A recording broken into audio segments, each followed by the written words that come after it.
Hey everyone, I just want to do a quick video here to let you know that they just delivered my new Blackstone griddle, and I'm going to be expanding my channel a little bit.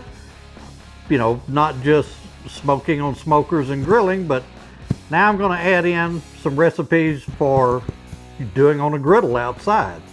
So once I get it all put together and get it seasoned up and everything and kind of get used to how it heats and some of the cooking on it.